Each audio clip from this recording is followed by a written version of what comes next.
Hello students, आज हम discuss करेंगे ये जो टॉपिक है कुछ क्लासेस में ऑलरेडी डिस्कस हो चुका है, बट कुछ क्लासेस में टॉपिक अभी भी पेंडिंग है, तो इसकी मैं वीडियो लेक्चर बना रही हूँ। जिन बच्चों का रह गया वो इसको देख सकते हैं। ऑपरेटिंग सिस्टम के बारे में हम ऑलरेडी डिस्कस कर चुके हैं कि ऑपरेटिंग सिस्टम क्या होता है, उसके एग्जाम्पल्स क्या हैं, उसके फंक्शंस क्या होते हैं। हमने यूज़र इंटरफेस के बारे में डिस्कस करना था कि यूज़र इंटरफेस क्या होते हैं। एक ऐसा माध्यम जिसके द्वारा आप कंप्यूटर से कम्युनिकेट करते हैं उसको हम क्या बोलते हैं, यूज़र इंटरफेस। दो तरह के यूज़र इंटरफेस होते हैं आपके, करेक्टर यूज़र इंटरफेस और graphical user interface. Character user interface कौन सा होता है, जिसमें आपको कंप्यूटर से कम्युनिकेट करने के लिए टेक्स्ट का यूज़ करना पड़ता है, करेक्टर्स का यूज़ करना पड़ता है, आपको कमांड याद रखनी पड़ती है और उस कमांड का सिंटेक्स याद रखना पड़ता है, जिसका एग्जाम्पल है डोज, डिस्क ऑपरेटिंग सिस्टम, जो विंडोज़ से भी पहले लॉन्च हुआ था। और दूसरा क्या है आपका, ग्राफिकल यूज़र इंटरफेस, जिसके अंदर क्या होते हैं, आपके पास आइकन्स होते हैं, मेन्यूज़ होती हैं, पिक्चर्स अवेलेबल होती हैं स्क्रीन पे, जिनसे एक क्लिक करके ही आप कोई भी एप्लीकेशन को यूज़ कर सकते हैं। जिसके एग्जांपल में क्या आता है, विंडोज़, जिस पे हम काम कर रहे हैं, विंडोज 7। तो करेक्टर यूज़र इंटरफेस का एक बार इंटरफेस मैं आपको दिखा देती हूँ। जैसे डोज में क्या होता है, अगर आपको MS डोज पे डिस्क ऑपरेटिंग सिस्टम पे काम करना है, तो आपको अगर यहाँ पे कोई फोल्डर बनाना है, कोई डायरेक्टरी बनानी है, तो आपको कमांड लिखनी पड़ेगी MKDIR। आपने डायरेक्टरी बनानी है, फोल्डर बनाना है पूजा नाम से, तो ये फोल्डर आपका बन गया। अब इस फोल्डर को ओपन करना है, इस फोल्डर के अंदर जाना है आपको, तो आप लिखोगे CD पूजा। अब आप इस फोल्डर के अंदर पहुंच पाओगे। अब इस फोल्डर के अंदर आपको कोई फाइल बनानी है, तो आप कॉपी कौन कमांड का यूज़ करोगे। यहाँ पे पूजा 1 नाम से आपने फाइल बनानी है और उस फाइल में आपने कुछ लिखना है। तो इस तरह से कहने का मतलब क्या है कि कोई भी काम आपको करना है, उससे रिलेटेड क्या करनी पड़ेगी, आपको कमांड याद रखनी पड़ेगी और उसका सिंटेक्स याद रखना पड़ेगा। बट GUI विंडोज़ पे जब हम काम करते हैं, तो आपको फोल्डर बनाने के लिए न्यू में जाओ, फोल्डर में जाओ, यहाँ पे आप फोल्डर बना सकते हो। जैसे मैंने यहाँ पे फोल्डर बना दिया, ओपन करना है, डबल क्लिक करके ओपन कर सकते हो। इस फोल्डर के अंदर सब फोल्डर बनाने हैं, तो न्यू में जाके फोल्डर में जाके सब फोल्डर्स बना सकते हो। इस सब फोल्डर में आपको कोई फाइल बनानी है, तो न्यू में जाके यहाँ से वो फाइल बना सकते हो। मतलब ये जो इंटरफेस है जिसके अंदर आपके पास आइकन्स है, पिक्चर हैं, तो आप इजीली कंप्यूटर से कम्युनिकेट कर सकते हो। तो एडवांटेजेस क्या होगी GUI की, कि यूज़र फ्रेंडली है, लर्न करने में आसान है, टाइपिंग एरर नहीं होती, आपको कमांड का सिंटेक्स याद रखने की ज़रूरत नहीं होती। एक एप्लीकेशन आपने एक जगह सीख ली, कट कॉपी पेस्ट आपने सीख लिया, वो आप शॉर्टकट की से भी कर सकते हो, राइट क्लिक करके भी कर सकते हो, क्लिपबोर्ड का यूज़ करके भी कर सकते हो।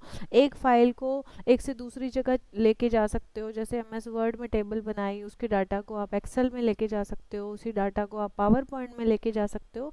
तो आप डाटा जो है एक्सचेंज कर सकते हो एक फाइल से दूसरी फाइल में। एक और बेनिफिट है GUI का कि what you see is what you get, मतलब आप किसी भी फाइल का प्रिंट आउट निकालने से पहले उसका प्रिंट प्रीव्यू देख सकते हो कि वो फाइल कैसी नज़र आएगी। तो डोज क्या हो गया हमारा, करेक्टर यूजर इंटरफेस, और विंडोज क्या हो गया हमारा, ग्राफिकल यूजर इंटरफेस। डोज जो है, डोज की क्या फुल फॉर्म होती है, डिस्क ऑपरेटिंग सिस्टम। और ये लॉन्च हुआ था, माइक्रोसॉफ्ट कॉरपोरेशन ने लॉन्च किया था 1981 में। विंडोज आई थी हमारी 1983 में, और उसके अलग अलग वर्जन थे जो रेगुलर आते रहे थे। वर्जन 10 जो है, विंडोज़ का 10 वर्जन जुलाई 2015 में आया था। तो डोज जो है विंडोज़ से पहले आई थी। उसके बाद आपका विंडोज़ का ऑपरेटिंग सिस्टम आया था। उसके बाद लाइनेक्स ऑपरेटिंग सिस्टम भी होता है एक, जो कि मैंने बताया था आपको, इंग्लिश लैंग्वेज लैब में लाइनेक्स का ऑपरेटिंग सिस्टम डला हुआ है, जो अलग अलग अलग प्लेटफॉर्म पे अलग अलग प्रोसेसर पे कंपैटिबल होता है। और इसका जो वर्जन आया था, ये आया था 1991 में। तो इस तरह से यूज़र इंटरफेस में आप बताओगे कि दो तरह के यूज़र इंटरफेस होते हैं, CUI GUI। CUI के एग्जांपल में आ जाएगा डिस्क ऑपरेटिंग सिस्टम, जिसमें कोई भी काम करने के लिए आपको कमांड का सिंटेक्स याद रखना पड़ता है, आपको कमांड टाइप करनी पड़ती है। लेकिन GUI में आपके पास ग्राफिकल फीचर्स होते हैं, आइकन्स होते हैं, पिक्चर्स होती है, आप एक क्लिक करके ही कोई भी कमांड को एक्टिवेट कर सकते हो। डिसएडवांटेज क्या है अब GUI की, महंगा है CUI से। आपको पॉइंटिंग डिवाइसेस की, माउस की ज़रूरत होती है क्लिक करने के लिए, मेमोरी ज़्यादा लेता है, और स्क्रीन रिफ्रेश जो है वो स्लो है एज़ कम्पेयर टू CUI। फिर डेस्कटॉप के बारे में हमने डिस्कस किया था कि जैसे ही आप कंप्यूटर स्विच ऑन करते हो, सबसे पहले तो क्या होती है, जो आपके कंप्यूटर में विंडो डली हुई है, अगर विंडो 7 डली हुई है, वो मेन मेमोरी में लोड होती है। उसके बाद जो सबसे पहली स्क्रीन आपको कंप्यूटर में नज़र आती है, उसको हम डेस्कटॉप कहते हैं। डेस्कटॉप पे जो छोटी छोटी पिक्चर्स होती हैं, उसको हम बोलते हैं आइकन्स। हर आइकन जो है वो क्या होता है, each icon represent an object. Her icon एक ऑब्जेक्ट को रिप्रेजेंट करता है, चाहे वो फोल्डर हो, चाहे वो प्रोग्राम हो, डेस्कटॉप पे आइकन्स के अलावा सबसे नीचे जो बार होती है उसको हम बोलते हैं टास्क बार, और टास्क बार के ऊपर जो बटन होता है उसको हम बोलते हैं स्टार्ट बटन। अब अगर डेस्कटॉप के बारे में आए 5 नंबर में, तो इतना बताने से काम नहीं चलेगा, उसके बाद आप बताओगे डेस्कटॉप के कंपोनेंट्स या उसके पार्ट्स कौन से होते हैं। तो डेस्कटॉप के कंपोनेंट्स में सबसे पहला कंपोनेंट होता है computer, my computer, this PC, कुछ पीसीज में लिखा होता है। तो माई कंप्यूटर से आपको क्या पता चलता है, आपको पूरे कंप्यूटर का ओवरव्यू मिल जाता है कि आपके कंप्यूटर में कितनी ड्राइव्स में बटा हुआ है। सी ड्राइव में हमारा ऑपरेटिंग सिस्टम होता है, डी ड्राइव में फाइलें स्टोर कर सकते हो, ई ड्राइव में आपकी फाइल्स पड़ी होती हैं, डीवीडी लगाओगे यहाँ से ओपन कर सकते हो, पेन ड्राइव लगाओगे एक अलग से इसका आइकन आ जाएगा, वहाँ से पेन ड्राइव ओपन कर सकते हो। इसके अलावा सिस्टम प्रॉपर्टीज़ में जाके आप अपने कंप्यूटर की प्रॉपर्टीज़ देख सकते हो कि कितनी रैम है, कितनी हार्ड डिस्क है, क्या नाम दिया हुआ है आपके कंप्यूटर को। आपने कोई प्रोग्राम जो सॉफ्टवेयर डले हुए हैं वो आप यहाँ से देख सकते हो, उसको अनइंस्टॉल करना है यहाँ से कर सकते हो, कंट्रोल पैनल भी यहाँ से ओपन कर सकते हो। तो माई कंप्यूटर के क्या बारे में आप बता सकते हो कि आपके कंप्यूटर का पूरा ओवरव्यू आप देख सकते हो, कौन सी सीडी ओपन करोगे, डीवीडी ओपन करोगे, अलग अलग ड्राइव्स ओपन कर सकते हो, किसी भी फाइल को आप यहाँ पे क्रिएट कर सकते हो, कॉपी कर सकते हो, रीनेम कर सकते हो, कोई भी एप्लीकेशन रन करनी है जैसे पेन ड्राइव रन करनी है या कोई भी एप्लीकेशन ओपन करनी है ओपन कर सकते हो। सिस्टम की प्रॉपर्टी जैसे मैंने अभी आपको बताई कि यहाँ से चेक कर सकते हो, कंट्रोल पैनल यहाँ से ओपन कर सकते हो। उसके बाद रिसाइकिल बिन, ये भी कंपोनेंट्स है हमारे डेस्कटॉप का। पहले भी आपको बताया था कि रिसाइकिल बिन डस्टबिन का काम करता है कि कोई भी फाइल आप डिलीट करोगे वो फाइल डिलीटेड होके कहाँ चली जाएगी, रिसाइकिल बिन में चली जाएगी, और वहाँ से आप उस फाइल को रीस्टोर भी कर सकते हो। लेकिन अगर आप उसको परमानेंटली डिलीट करना चाहते हो तो आप रिसाइकिल बिन को एम्प्टी कर दो, और सारी फाइलें रीस्टोर करना चाहते हो तो रीस्टोर ऑल आइटम कर दो। कोई पर्टिकुलर फाइल को रीस्टोर करना चाहते हो तो उस फाइल पे क्लिक करके रीस्टोर कर दो, तो वो जिस लोकेशन से डिलीट हुई थी वहीं पे जाके आपकी रीस्टोर हो जाएगी। उसके बाद नेक्स्ट है आपकी लाइब्रेरी। लाइब्रेरी में क्या होता है, basically libraries are new way to see your files, this is a place to locate and find your files that are located in various folders. जैसे कि मैंने आपको बताया था कि डॉक्यूमेंट्स में बाय डिफ़ॉल्ट जब आप किसी फाइल को नाम नहीं देते सेव करते टाइम, तो वो फाइल कहाँ जाके स्टोर हो जाती है, आपके डॉक्यूमेंट्स में जाके स्टोर हो जाती है। तो लाइब्रेरीज में फाइल्स को अलग अलग फोल्डर्स में डिफाइन किया होता है, जैसे कि डॉक्यूमेंट्स में जो फाइलें पड़ी होंगी वो डॉक्यूमेंट्स आप यहाँ से देख सकते हो, म्यूजिक फाइलें म्यूजिक वाले फोल्डर में देख सकते हो, पिक्चर्स फाइलें पिक्चर वाले फोल्डर में देख सकते हो, और वीडियो फाइल्स को वीडियोस वाले फोल्डर में देख सकते हो। तो libraries are collection of your stored contents that can be easily access through desktop search function. Library do not replace your folder, they simply house them in a single collection. एक जगह मिल गई जहाँ से आप उसको सर्च कर सकते हो। when your files are placed in a library, their property are indexed by the search function। तो यहाँ से 4 डिफॉल्ट लाइब्रेरीज होती है विंडोज 7 में, जो होती है documents, music, pictures, videos. Next है डॉक्यूमेंट। डॉक्यूमेंट के अंदर आप क्या देख सकते हो कि एमएस ऑफिस की कोई भी फाइल जब आपने बनाई, सेव करते टाइम आपके पास ऑप्शन होती है कि सेव एज में आप लोकेशन बताते हो कि डेस्कटॉप पे सेव करनी है या डी ड्राइव में या ई ड्राइव में सेव करनी है। अगर सिर्फ सेव एज करके आप नेम ही दे देते हो, लोकेशन नहीं बताते कहाँ सेव करनी है, तो वो फाइल आपकी बाय डिफ़ॉल्ट कहाँ सेव होती है, डॉक्यूमेंट्स में जाके सेव होती है। फिर internet explorer, Google Chrome, Mozilla Firefox, ये सारे क्या होते हैं, वेब ब्राउज़र, जिसके द्वारा आप क्या कर सकते हो, कोई भी वेबसाइट आपने अपने कंप्यूटर पे एक्सेस करनी है तो वेब ब्राउज़र का यूज़ करके आप वो वेबसाइट जो है ओपन कर सकते हो। पहले ब्राउज़र ओपन करोगे, फिर जो वेबसाइट खोलनी है उसका यूआरएल, उसका एड्रेस दोगे। जैसे ऑनलाइन एडमिशन की खोलनी है तो dheadmission.nic.in, और वो वेबसाइट आपके सामने ओपन हो जाएगी। तो डेस्कटॉप के बारे में बताओगे, उसके बाद इसके कंपोनेंट्स बता देना, माई कंप्यूटर, रिसाइकिल बिन, आपकी लाइब्रेरीज, डॉक्यूमेंट और इंटरनेट एक्सप्लोरर। नेक्स्ट है स्टार्ट बटन।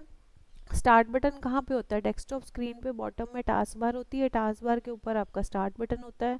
स्टार्ट बटन में जाके आपको क्या पता चलता है, ऑल प्रोग्राम्स की ऑप्शन होती है, जिसको ओपन करने से जो जो प्रोग्राम आपके कंप्यूटर में इंस्टॉल होंगे वो सारे आपको दिख जाएंगे। वहाँ से जो प्रोग्राम आपने ओपन करना है ओपन कर सकते हो। उसके बाद ये जो लिस्ट आती है most many frequently use program, इसमें जो जो प्रोग्राम आप बार बार यूज़ कर रहे हैं उसकी लिस्ट यहाँ पे आ जाएगी। ये फोल्डर एरिया है जहाँ पे आपको डॉक्यूमेंट, म्यूजिक, पिक्चर्स, ये सारे फोल्डर मिल जाएंगे। ये हार्डवेयर एंड सिस्टम एरिया होता है जहाँ से आप कंट्रोल पैनल को एक्सेस कर सकते हो, माई कंप्यूटर को एक्सेस कर सकते हो। और ये हेल्प एंड सपोर्ट एरिया है। यहाँ सर्च की ऑप्शन पे जाके आपने कोई फाइल ढूंढनी है, आपने सिस्टम में सेव किया, आपको मिल नहीं रही, उस फाइल को नाम दो, सर्च करके आपको बता देगा कि वो फाइल कहाँ सेव हुई हुई है। तो ये सारा आप बता सकते हो स्टार्ट बटन के बारे में। all programs, most frequently used program, folder area, hardware system area, help and support area, window search box and shut down करना है आपने तो भी स्टार्ट पे जाके ही शट डाउन की ऑप्शन आती है जब आप सिस्टम को शट डाउन करते हो। नेक्स्ट है task bar is a bar located at the bottom of the window desktop. एक ऐसी बार है जो कि कहाँ लोकेटेड होती है, डेस्कटॉप की विंडो के सबसे बॉटम में लोकेटेड होती है। It helps to manage multi tasking environment. मतलब जो जो प्रोग्राम आप यूज़ कर रहे होते हो उसके आपको ग्रुप्स कहाँ मिल जाएंगे, टास्क बार पे मिल जाएंगे। टास्क बार पे स्टार्ट बटन होता है, राइट हैंड साइड में क्लॉक आ रही होती है, एक इन्फॉर्मेशन पैड होता है टास्क बार पे जिसमें कि आपको पता चल जाता है कि कौन कौन सी एप्लीकेशंस आपकी वर्किंग में है, कौन कौन सी फाइलें आपने ओपन की हुई हैं। एक नोटिफिकेशन एरिया होता है यहाँ पे टास्क बार पे जहाँ से आप वॉल्यूम बढ़ा सकते हो साउंड का, अगर आपने प्रिंटर का स्टेटस चेक कर सकते हो, नेटवर्किंग का स्टेटस चेक कर सकते हो। और ये सारी जो आपकी ऑप्शंस होती है ये आपको कहाँ मिल जाएंगी, टास्क बार पे मिल जाएंगी। फिर आइकन्स, आइकन्स हमने डिस्कस किए थे। आइकन की क्या डेफिनेशन होती है, graphical representation of an application is called icon. किसी भी चीज़ की ग्राफिकल रिप्रेजेंटेशन को हम क्या बोलते हैं, आइकन्स। कितनी तरह के होते हैं, 4 तरह के। एप्लीकेशन आइकन कौन से होते हैं, जो कि किसी एप्लीकेशन को रिप्रेजेंट करते हैं, जैसे कि पेंट का आइकन है, पेज मेकर का, मीडिया प्लेयर का। मतलब आइकन देख के ही पता चल जाएगा कि कौन सी एप्लीकेशन खुलेगी। शॉर्टकट आइकन मैंने आपको बताए थे कि शॉर्टकट आइकन कौन से होते हैं, जिसमें एरो साइन लगा हुआ होता है। नेक्स्ट लेक्चर में है हमारा, उसमें मैं दोबारा आपको प्रैक्टिकली करके भी बता दूंगी कि शॉर्टकट कैसे बनाते हैं किसी फाइल या फोल्डर का।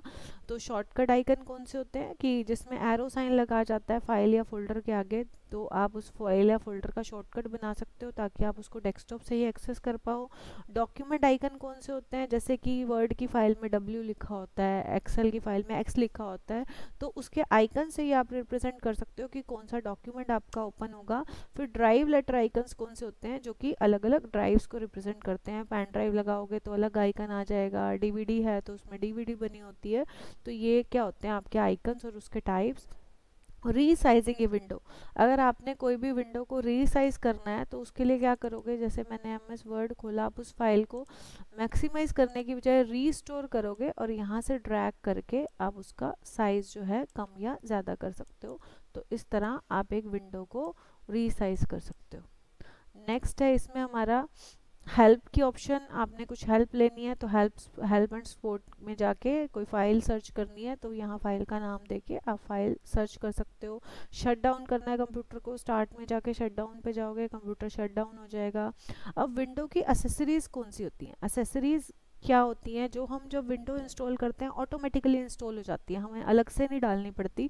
जैसे कि पेंट है, वर्ड पैड है, नोट पैड है, कैलकुलेटर है, ये सारा हमारी विंडोज़ 7 की एसेसरीज हैं जो विंडोज़ के साथ ही आती हैं। पेंट आप सब लोगों ने किया हुआ है, स्टार्ट पे जाके ऑल प्रोग्राम एसेसरीज में जाके आप पेंट को ओपन कर लोगे। फिर जैसे हमने बार डिस्कस की थी कि इसकी टाइटल बार है, क्विक एक्सेस टूल बार है, ये पेंट का बटन होता है, रिबन होता है, विंडो कंट्रोल्स हैं, ये इसके रूरल है, ये स्क्रॉल बार है, स्टेटस बार है और ये ड्राइंग एरिया है। तो इसमें जाके आप अपनी पेंटिंग कर सकते हो। फिर वर्ड पैड, वर्ड पैड भी क्या है, आपका वर्ड प्रोसेसर है। जैसे MS ऑफिस वर्ड प्रोसेसर है ना, उसी तरह वर्ड पैड भी एक वर्ड प्रोसेसर है। वर्ड पैड में आप क्या कर सकते हो, टेक्सचुअल इन्फॉर्मेशन मतलब टाइप कर सकते हो, एडिटिंग कर सकते हो, फॉर्मेटिंग कर सकते हो, प्रिंट आउट निकाल सकते हो। वर्ड पैड नोट पैड से ज़्यादा पावरफुल है, MS वर्ड से कम पावरफुल है। मतलब वर्ड पैड में नोट पैड से तो ज़्यादा फीचर्स हैं लेकिन MS वर्ड से कम फीचर हैं। स्टार्ट ऑल प्रोग्राम एसेसरीज में जाके वर्ड पैड ओपन कर लोगे, इसके अंदर आप फाइल बना सकते हो, उसकी एडिटिंग कर सकते हो, उसकी फॉर्मेटिंग कर सकते हो और टेक्स्ट की प्रिंट आउट निकाल सकते हो। नेक्स्ट है आपका नोटपैड। नोटपैड जो है वो एक सिंपल टेक्स्ट एडिटर है। अगर आपको कोई छोटी शॉर्ट लेंथ की फाइल बनानी है जिसमें आपको एडिट करना है बट फॉर्मेटिंग नहीं करनी, उसको फाइल को कलर वगैरह नहीं देने, तो आप नोटपैड का यूज़ कर सकते हो। तो नोटपैड के जो फीचर्स हैं वो कम होते हैं, 64K की फाइल बना सकते हो उसमें। उसके बाद आ जाएगा वर्ड पैड जिसमें उससे भी ज़्यादा फीचर्स होते हैं, बट उसके बाद आ जाएगा MS वर्ड जिसमें मैक्सिमम फीचर्स होते हैं। तो ये एक बार बेटा आप रिवाइज कर लेना ये वाले यूनिट, बाकी हम कल डिस्कस करेंगे। Thank you so much.